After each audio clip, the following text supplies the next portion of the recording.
하나님의 말씀을 나누는 시간입니다. 하나님께서 이스라엘 백성을 이집트의 노예살이에서 해방시키려고 하셨죠. 그 전날 밤에 하나님께서는 이집트 백성들을 징벌하기 위하여서 이집트 천역의 그 사람과 짐승의 첫 새끼들을 생명을 앗아가기로 하셨습니다. 그런데 이집트에 거주하고 있는 하나님의 백성, 이스라엘 백성들은 그 징벌로부터 무사해야 했죠.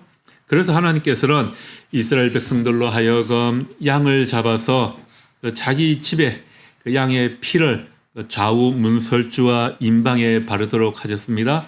그러니까 문틀에다가 양의 피를 발라두게 하셨습니다. 그리고 하나님께서는 그렇게 하신 이유를 출애굽기 12장 13절에서 말씀하시죠. 내가 애굽 땅을 칠 때 그 피가 너희가 사는 집에 있어서 너희를 위하여 표적이 될지라. 내가 피를 볼 때 너희를 넘어갈 것이다. 이렇게 말씀하십니다. 그래서 재앙이 이스라엘 백성들에게는 임하지 않게 해주겠다. 그렇게 말씀하십니다. 하나님께서 이집트 천역의 죽음의 징벌을 내리실 때 양의 피가 그 문틀에 발라진 그 집들은 하나님께서 그냥 넘어가심으로 그 집안에 있는 생명들은 괜찮을 것이다. 그렇게 말씀하시는 것이었죠. 그리고 하나님의 이 말씀은 그대로 이루어졌습니다. 이집트의 모든 사람들의 장자와 짐승의 첫 새끼들이 삽시간에 목숨을 잃을 때 양의 피를 문틀에 발라둔 그 집에 있던 이스라엘 백성들은 머리카락 한 올이라도 해를 당한 사람이 없었습니다. 그리고 그 사건으로 인해서 이스라엘 백성들은 이집트의 노예살이로부터 해방이 되었습니다. 그 무서운 재앙을 바라보고 이집트의 왕 바로는 이스라엘 백성들을 그대로 붙잡아 둘 수가 없었던 것이죠. 그래서 이스라엘 백성들을 풀어주게 됩니다. 그 이후로 이스라엘 백성들은 그 날을 자신들의 최대 명절로 삼고 이 날을 페사흐라고 불렀습니다. 페사흐, 넘어갔다라는 의미죠. 하나님의 진노, 하나님의 징벌이 자기들에게 넘어갔다라는 뜻입니다. 우리말 성경에서는 이 날을 유월절이라고 그렇게 번역했잖아요. 넘을 유자에 넘을 월자. 그러니까 역시 그냥 넘어갔다라는 말입니다. 그러므로 이스라엘 백성이 최대의 명절로 삼는 이 유월절은 곧 하나님의 구원을 기념하고 찬양하는 절기입니다. 고린도전서 5장 7절에 예수 그리스도를 가리켜 유월절 양이라고 그렇게 부르고 있습니다. 예수 그리스도의 십자가가 유월절의 의미를 고스란히 함축하고 있기 때문입니다. 이 땅에 오신 예수 그리스도께서 인간을 죄로부터 구원하기 위하여 십자가에 못 박혀 돌아가신 그 날이 바로 유월절 절기가 시작되는 날이었습니다. 예수 그리스도께서 인간의 죄를 위하여 십자가 위에서 흘린 피를 보시고 인간에 대한 하나님의 심판이 이제 넘어가게 되었다라는 것이죠. 왜 예수님께서는 다른 종교의 그 성현들처럼 그렇게 고상하고 좀 품위 있게 돌아가지 않으셨을까요? 왜 그토록 사지에 못이 박히고 찢어져서 피퉁이가 되어서 돌아가셨을까요?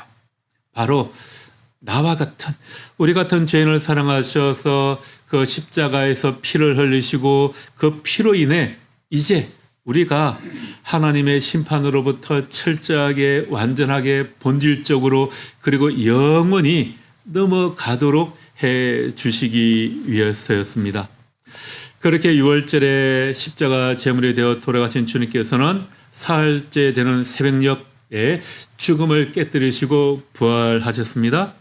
그리고 제자들과 40일 동안 함께 거하신 뒤에 이 땅을 떠나 승천하셨습니다.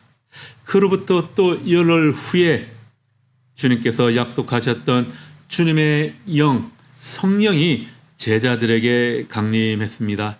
주님의 영인 성령이 제자들에게 임한 그 역사적인 사건이 바로 오순절입니다. 자, 오순절 역시 이스라엘 백성들에게 아주 중요한 절기입니다. 옛날 이스라엘 사람들은 이 날을 맥추절이라고 불렀어요. 그 해에 처음 수확한 밀과 보리의 첫 열매를 하나님께 바치는 날이었기 때문입니다. 그래서 이 날을 77절이라고도 합니다. 이스라엘 백성들이 가장 중요하게 여기는 6월절로부터 7주간이 지난 날이다라는 거죠. 그래서 50일째 되는 날이 77절이 되는 겁니다. 이것이 이제 신약으로 넘어와서 헬라어로 펜테코스테라고 이제 헬라어로 번역이 되는데요. 오순절, 50일째 되는 날이다라는 거죠. 오순절에서 이게 순이라는 게 열흘, 10년을 의미하는 한자잖아요. 그러니까 오순절 역시 50일째 되는 날이다, 그런 의미입니다. 하나님께서 모세 시대에 이스라엘을 이집트에서 구원하여 주셨을 때 율법을 주셨던 것처럼 이제 예수 그리스도의 죽음과 부활 이후에는 성령을 주심으로 새로운 언약 백성으로 세워주시겠다, 그런 의미가 담겨 있는 거죠. 옛날 출애굽이 육체의 해방이었다면 오순절 성령을 통해서 새로운 자유, 새로운 공동체의 출발을 알리는 것이 됩니다. 오순절은 하나님께 자신들이 거둔 첫 열매를 드리는 날이었습니다. 바로 그 열매의 날에 주님의 영이신 성령이 제자들에게 임하게 되었습니다. 유대인들은 오순절을 이렇게 하나님께서 구원을 위해 율법을 주신 날로 이해를 했습니다. 그런데 바로 그날 하나님은 이제 새로운 율법이 아니라 성령을 내려주셨습니다. 이제는 돌판에 새긴 율법이 아니라 하나님의 말씀이 성령으로 우리 마음에 새겨지는 그런 새로운 시대가 시작되는 것입니다. 하나님께서 오순절에 성령을 보내주신 것은 다 이런 상징적인 의미가 담겨 있습니다. 오순절이 첫 열매를 하나님께 드리는 절기였다라는 것이 중요합니다. 이것은 교회가 그리스도께서 성령을 통해 맺으신 첫 열매다라는 것을 상징적으로 보여주는 것입니다. 하나님께 첫 열매를 드리는 절기인 오순절에 성령이 임했고 그 열매로 바로 이 교회가 시작되었습니다. 앞부분 좀 설명이 좀 길었죠. 하나님의 구원 사역이 이렇게 구약의 유월절 어린 양 피 사건에서 시작이 되어서 예수 그리스도의 십자가 보혈을 통해 성취되었고 이제 궁극적으로 오순절 성령 강림으로 새로운 공동체인 교회가 탄생하는 그렇게 그 구속사적인 흐름이 있다라는 것입니다. 유월절 어린 양, 예수님의 십자가 보혈, 그리고 오순절에 성령을 보내주시고 그로 말미암아 교회가 시작되었다라는 이 구속사적인 흐름이 여기에 담겨 있는 겁니다.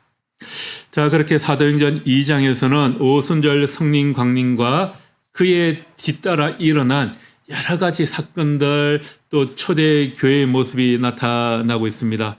이 본문이 우리 이 기독교 교회를 이해하는 데 중요한 것은 성령 강림을 통해서 이 교회가 태어났기 때문입니다. 사실 사도행전 2장에는 아직까지 교회라는 그런 낱말이 나오지는 않습니다. 다만 끝부분 44절에 보면 뭐라고 되어 있죠? 믿는 사람들의 모임, 믿는 사람이 다 함께 있어. 있죠? 이렇게 믿는 사람들의 모임, 이것을 우리는 교회라고 부를 수 있습니다. 자, 이렇게 보자면 교회는 주님께서 우리를 위해 십자가에서 피 흘리시고 성령을 보내주셔서 맺은 열매라고 그렇게 표현할 수 있습니다. 2장 마지막 42절에서 47절에 그렇게 성령이 임해서 세워진 교회의 모습이 어떤 모습이었는가 잘 설명되어 있죠.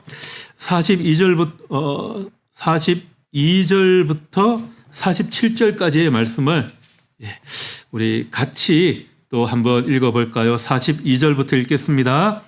그들이 사도의 가르침을 받아 서로 교제하고 떡을 떼며 오로지 기도하기를 힘쓰니라. 사람마다 두려워하는데 사도들로 말미암아 기사와 표적이 많이 나타나니 믿는 사람이 다 함께 있어 모든 물건을 서로 통용하고 또 재산과 소유를 팔아 각 사람의 필요를 따라 나눠주며 날마다 마음을 같이하여 성전에 모이기를 힘쓰고 집에서 떡을 떼며 기쁨과 순전한 마음으로 음식을 먹고 하나님을 찬미하며 또 온 백성에게 칭송을 받으니 아멘. 여기서 교회는 사도, 지금 우리 교회로 말하자면 교역자쯤 되겠죠.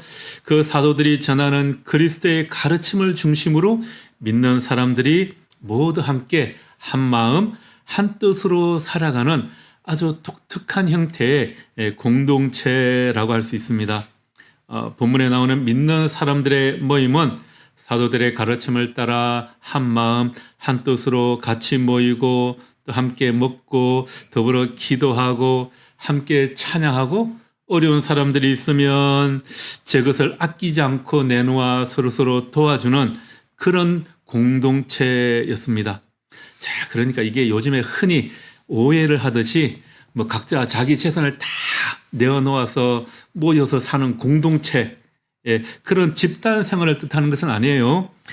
그렇게 모이는 사람들이 가끔 있는데 대부분 이런 사람들은 이단으로 빠지기가 쉽습니다. 사람마다 자기 집에서 살지만 내적으로 서로 긴밀하게 연결되어 있는 상태, 모두가 하나라는 그런 강한 유대감을 가지고 살아가는 것입니다. 그러니까 구원받은 사람들은 성령의 역사로 인해서 죄에 대해서는 죽고 새로운 사람으로, 새로운 삶으로 살아나는 그런 모습이 그들의 삶에서 드러나는 공동체라는 겁니다. 본문에 나오는 여러 가지 모습을 우리 시대에 그대로 똑같이 살아내는 것은 사실 쉽지 않은 일입니다.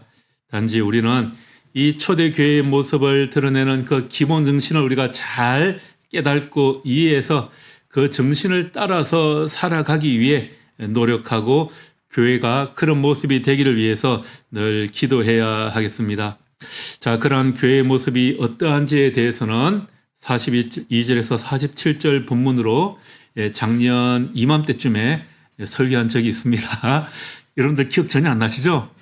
저도 무슨 말 했는지 별로 기억이 안 나니까 그렇게 아시고 설교를 한 적이 있구나, 그렇게 이해하시면 됩니다. 자, 오늘은 성령 충만한 교회가 어떤 교회인가, 어떤 모습인가에 대해서 좀 나누려고 하는데요. 성령 충만한 교회는 어떤 신비적인 체험을 강조하는 그런 교회가 아니라 말씀과 교제와 예배, 기도로 살아가는 공동체입니다. 사람들은 그들의 삶을 바라보며 하나님을 찬미했다 하고요. 주님이 날마다 그곳에 구원받는 사람들을 더해 주셨다 말씀하십니다. 이것이 바로 성령이 이끄시는 교회의 모습입니다. 교회는 그리스도의 가르침을 따라 믿는 사람들이 모두 함께 한 마음으로, 한 뜻으로 모이는 공동체입니다. 자, 그러면 교회가 어떻게 해야, 우리가 어떤 모습을 가져야 우리 교회가 이런 참된 예수님이 원하시는 공동체가 될 수 있을까요? 교회는 우리의 노력으로 세워가는 것이 아니라 오직 성령이 세워가는 공동체라는 것입니다. 교회를 이끄는 것이 성령입니다. 성령이 교회를 이끄는 것은 성령이 이 교회를 이끌어가는 것을 인간이 사람의 마음으로 방해하지만 않아도 교회는 제대로 될 겁니다. 자, 성령이 교회를 이끌어 가신다라는 내용이 오늘 우리가 읽은 4절 말씀에 잘 드러나 있습니다. 2장 4절 말씀 다시 한번 우리 같이 읽어볼까요? 그들이 다 성령의 충만함을 받고 성령이 말하게 하심을 따라 다른 언어들로 말하기를 시작하니라. 무슨 말씀입니까? 믿는 사람들에게 성령이 충만해서 다른 나라 언어로 말을 했다라는 겁니다. 이 성령 강림 사건에서 중요한 것은 거기에 모인 사람들이 개인적으로 경건하거나 열심이나 신앙의 능력이 있기 때문에 성령이 임한 것이 아니라 성령께서 그곳에 찾아오셨다라는 겁니다. 성령으로 충만했다 그러니까 내가 무슨 능력이 있거나 내가 산에 올라가서 소나무 뿌리 하나 뽑을 정도로 그렇게 열심히 밤새 통성 기도를 했더니 내가 성령으로 충만해졌다, 이것이 아니라 외부로부터 성령이 가득 채워졌다라는 겁니다. 47절 뒷부분에도 그렇죠. 주께서 구원받는 사람들을 날마다 더하게 하시니라. 내 능력이 아니라, 교회의 능력이 아니라 주님이 날마다 그곳에 구원받은 사람들을 더해 주셨다라고 합니다. 이것이 사도행전 2장의 결론이죠. 또 15절부터는 베드로의 설교가 이어지는 부분인데요. 이 설교를 들은 사람들 가운데 3,000명이나 회개했다 그러죠. 그리고 예수를 믿어서 먼저 믿던 사람들과 함께 어울렸다라고 합니다. 그리고 이어서 나오는 부분이 43절에 나오는 교회의 그 아름다운 공동체의 모습입니다. 여러분, 이렇게 된 것은 성령이 하신 일이다라고 합니다. 이처럼 성령이 교회를 이끌어 가신다라는 것은 사도행전 전체를 통해서 계속해서 나타나고 있습니다. 교회를 이끌어 가시는 분, 교회를 주도하는 것은, 교회를 교회되게 만드는 것은 사람의 능력이나 우리의 노력이 아니라 오직 성령, 하나님께서 하시는 일이다라는 겁니다. 이렇게 성령이 교회를 이끌어 가신다라는 원리를 잊어버리거나 무시할 때 엉뚱한 생각들이 우리 사이에 끼어들게 되죠. 내 의견이, 내 생각이 이 교회에서 반영이 되는가, 이루어지는가, 이루어지지 않는가, 이 교회가 내 생각대로, 내 뜻대로 움직여 주는가, 그렇지 않은가 하는 생각들이 우리의 마음을 사로잡게 된다라는 겁니다. 우리 앞에 더 이상 하나님이 보이지 않을 때, 우리가 더 이상 하나님을 교회의 주인으로 모시고 있지 않을 때, 교회는 아주 사악한 사탄의 집단이 될 수 있다는 거죠. 교회는 성령이 이끌어 가시는 교회가 되어야 합니다. 성령으로 가득 찬 사람들이 모인 교회가 성령이 이끌어 가시는 교회인 거죠. 그런데 교회를 자기 생각대로 이끌고 가려고 하는 그런 교회는 온전한 교회가 될 수 없다라는 거죠. 요즘에 한창 이슈가 되고 있는 그 통일교 있지 않습니까? 이제 기독교에서, 뿌리는 기독교에서 나온, 이단도 아니죠. 이게 사이비, 그런 종교단체죠. 교주인 문선명이 예수 다음으로 재림한 구세주라고 하더니 문선명이 죽자 이번에는 그 부인이 뭐라고 합니까? 요즘에 자기가 독생녀라고 해요. 독생녀라고 하고 또 홀리마드. 어디서 함부로 이런 말을 하는지. 자기가 하나님의 독생녀면 예수님의 동생이 되는 겁니까? 하나님이 아니라 사람이 주인이 되는 교회를 만들려고 하니까 이런 사이비, 이단, 이상한 것들이 나타나게 되는 겁니다. 성령으로 가득 차서 성령으로 이끄심을 받는 삶의 공동체가 교회라고 하면, 성령으로 가득 찼다라는 그 의미가 무엇이겠습니까? 사도행전 2장에서 성령으로 충만한 사람들이 어떻게 되었는지, 무엇을 어떻게 했는지를 살펴보면 이에 대한 해답이 나오게 됩니다. 눈에 보이지 않는 성령께서 교회를 이끌어 가실 때는 성령의 이끌음을 받는 사람들을 통해서 눈에 보이는 어떤 모습들, 어떤 현상들이 드러나게 되는 거죠. 여러분, 우리가 성령을 눈으로 볼 수도 없고 만질 수도 없지 않습니까? 그러면 성령은 어떻게 알 수 있느냐? 성령이 충만한 사람들이 이끌어가는 교회에 어떤 열매들이 나타나느냐? 그 현상들을 보면 이게 성령께서 하시는 일이구나 하는 것을 알게 된다는 거죠. 11절에 그 답이 있죠. 11절 뒷부분에 따르면 성령으로 가득 찬 사람들은 무슨 일을 하였습니까? 각 언어로 하나님의 큰 일을 말함을 듣는도다. 성령으로 가득 찬 사람들은 하나님의 큰 일을 말하게 됩니다. 자, 여기에서 하나님의 큰 일이란 무엇이냐? 이 표현이 신구약 성경에서 보면 하나님이 인간을 구원하시려고 하는 그런 일들을 표현할 때 하나님의 큰 일이라고 합니다. 하나님께서 이스라엘 백성들을 이집트에서 구원을 내신 사건, 바벨론 포로 생활에서 돌아오게 하시는 그 사건들, 그 구원의 사건들을 하나님의 큰 일이라고 합니다. 하나님의 인간 역사 가운데에서 우리 인간에게 베푸신 그 여러 가지 은혜로우신 일들, 특별히 예수 그리스도의 생애와 순환, 또 죽으심과 다시 부활하심, 하늘에 올라가심을 통해서 우리 모든 인간의 구세주가 되신 사건, 그것이 바로 하나님의 큰 일이다라는 겁니다. 15절 이하의 베드로의 설교가 쭉 이어지지 않습니까? 여러분 집에 가서 한번 찬찬히 읽어보십시오. 그 베드로의 설교를 읽어보면 하나님께서 어떤 일을 하셨는가, 하나님께서 무엇을 하셨다라는 그런 의미의 표현들이 계속해서 나옵니다. 사람이 교회의 일을 하는 것 같지만 결국 그것은 하나님이 하신다라는 그 이야기가 베드로의 설교에 계속해서 등장합니다. 그러니까 성령으로 충만한 사람들이 하나님의 큰 일을 말했다라는 것은요, 하나님께서 우리에게 이루어 주신 그 놀라운 일들을 전했다라는 겁니다. 종교개혁자 루터는 성령이 말씀이라는 외적 방편을 통해서 역사하신다, 그렇게 말했어요. 성령이 말씀이라는 외적 방편을 통해 역사하신다, 이렇게 표현할 수 있습니다. 성령과 말씀은 마치 호흡과 음성처럼 분리될 수 없다라는 겁니다. 여러분, 입술만 이렇게 움직인다고 말소리가 나오는 게 아니죠.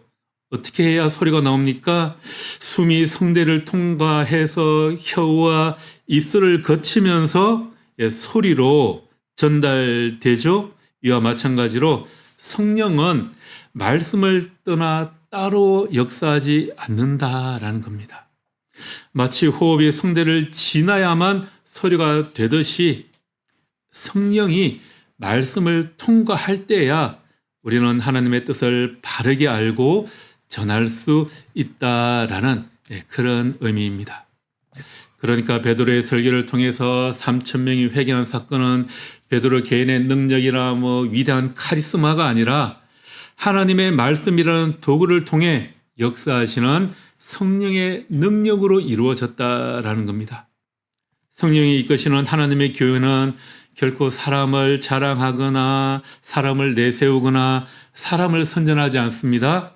그 모임 가운데 오직 하나님이 하신 일을 자랑하며 내세우며 하나님을 알리는 것입니다.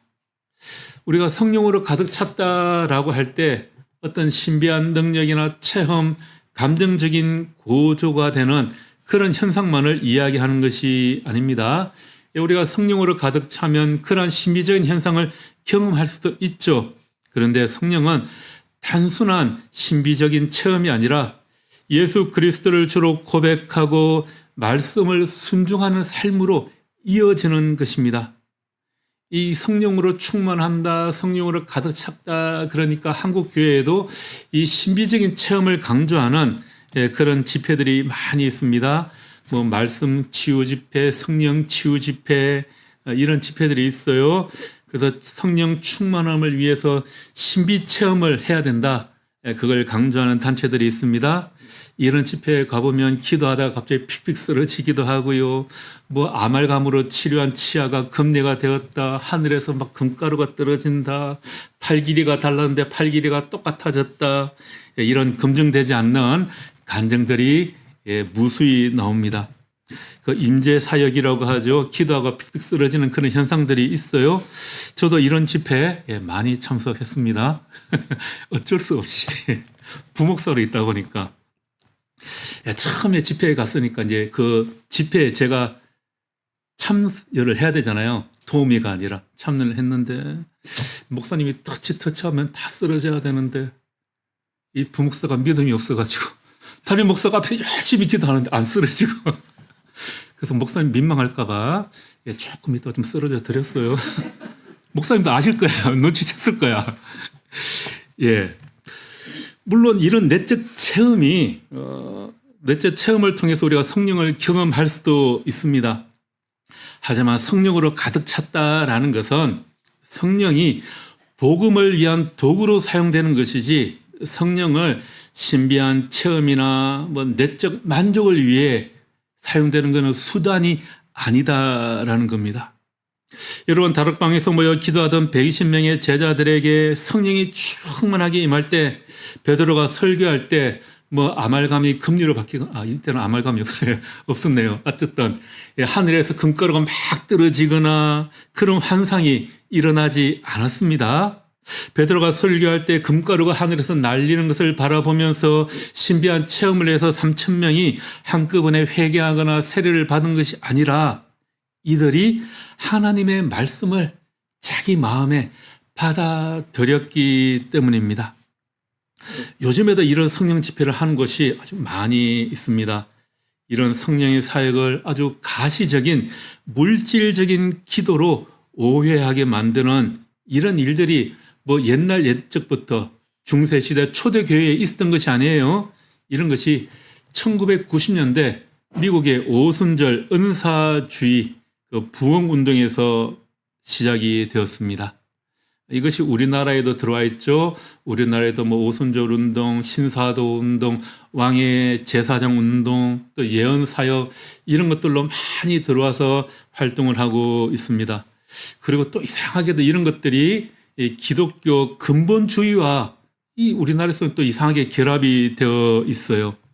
이 복음주의 근본주의 진영은 세속주의, 뭐 진화론, 다문화, 또 이슬람들을 기독교 문명의 적대적인 세력으로 보고요. 이들과 전쟁을 해야 된다고 생각해요. 또 이들을 막기 위해서는 강력한 지도자가 필요하다고 생각합니다. 그래서 미국의 근본주의자들은 트럼프를 하나님이 세우신 통치자라고 이야기를 합니다. 기독교 문명에 반대되는 것들은 전쟁으로 없애야 된다라는 겁니다. 지금 우리가 보기에는 트럼프가 하는 행동들이 말도 안 되는 것들인데 그렇게 기독교 근본주의자들이 보기에는 트럼프의 그런 행동이 하나님이 세우신 통치자로 보이는 겁니다. 또 신사도 운동이라는 게 있죠. 여기서는 초자연적인 은사를 굉장히 강조해요. 그러면서 교회가 세상의 여러 가지 영역들을 지배해야 된다라고 합니다. 그들은 그래서 정치, 경제, 교육, 언론, 예술, 종교, 가정 이런 7가지 영역을 기독교가 점령해서 하나님 나라로 변하게 해야 된다라는 그런 운동을 해요. 그래서 교회에서 대안학교를 세우고 이런 사상들을 가르치고 이 나라를 기독교 나라로 교회가 이끄는 기독교 나라로 만들어야 된다라고 주장을 합니다. 우리나라에도 그런 단체들이 많이 있죠. 이런 곳에서 시작이 된 겁니다. 자, 이쪽에서는 트럼프를 현대의 고레스 왕이라고 합니다. 여러분, 고레스 왕이 누굽니까? 이방 왕이었지만 하나님의 백성을 바벨론 포로에서 풀어준 왕이잖아요. 트럼프가 딱 보니까 거듭난 그리스도인 같지는 않은데 하나님의 뜻을 위해 사용될 수 있다는 겁니다. 트럼프가 도덕적으로 신앙적으로는 모범이 되지는 않는 것 같지만 하나님 나라를 위해 세속 정치권에 쓰일 수 있는 하나님의 도구다라고 그들은 생각을 합니다. 이것이 우리나라 보수 개신교 일부에 그대로 들어와서 트럼프를 하나님이 세우신 사람으로 우리나라에서도 보고 있어요. 우리나라를 구원해 줄 사람으로 여깁니다. 그래서 여러분들 그런 사람들은 트럼프를 뭐라고 부르는 줄 아십니까 혹시? 여러분 트황신이라고 들어보셨어요? 트럼프 황제 신. 트럼프가 하나님이라는 겁니다. 이렇게 복음을 정치 이데올로기와 혼동시키는 아주 심각한 위험을 가져오는 거죠. 이런 것들이 어떻게 보면 잘못된 성령론, 잘못된 이런 신앙관에서 시작이 되는 겁니다. 우리가 하나님의 교회에 속한 사람으로서 하나님이 하신 큰 일을 선포하려면 먼저 우리 자신이 하나님의 큰 일에 대해서 제대로 알고 또 깨달아야 하지 않겠습니까? 우리 자신들도 모르는 것을 우리가 어떻게 세상에 선포하겠습니까? 그러면 우리가 하나님의 큰 일에 대해 제대로 알고 깨달을 수 있는 길이 무엇이겠습니까? 한마디로 말하면 하나님의 말씀, 이 성경이 됩니다. 성경을 우리가 살아가는 종교 생활을 하기 위한 좋은 안내서쯤으로 여기서는 안 된다라는 겁니다.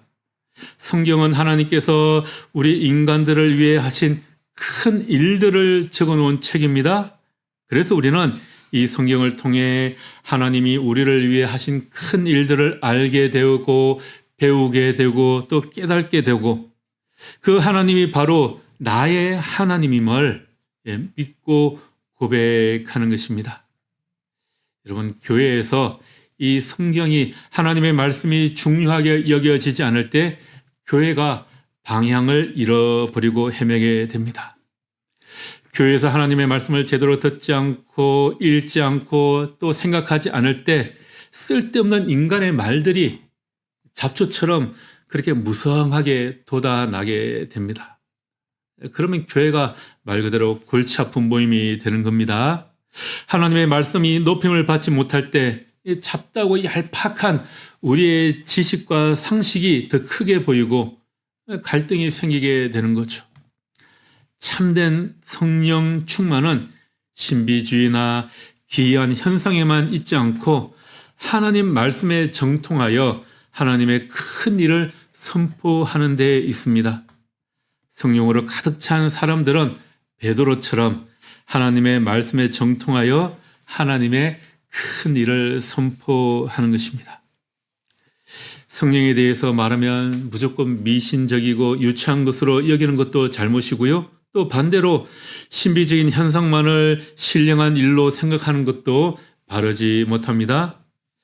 참으로 올바른 성령 충만은 어떠한 초자연적인 것을 경험하는 상태라기보다는 우리 삶의 변화로 드러나는 것입니다.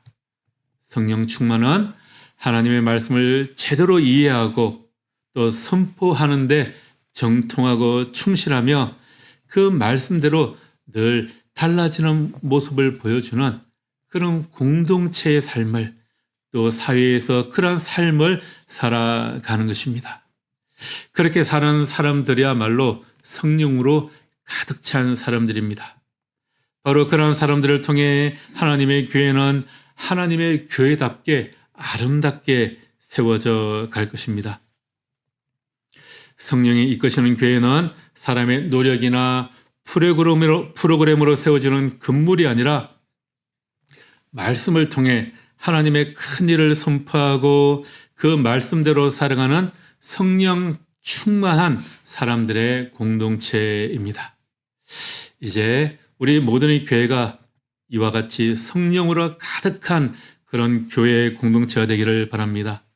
그래서 우리 교회를 성령이 이끄시는 하나님의 교회로 하나님의 큰 일을 선포하며 그 말씀대로 달라져가는 아름다운 우리 교회의 공동체로 세워나갈 수 있으면 좋겠습니다.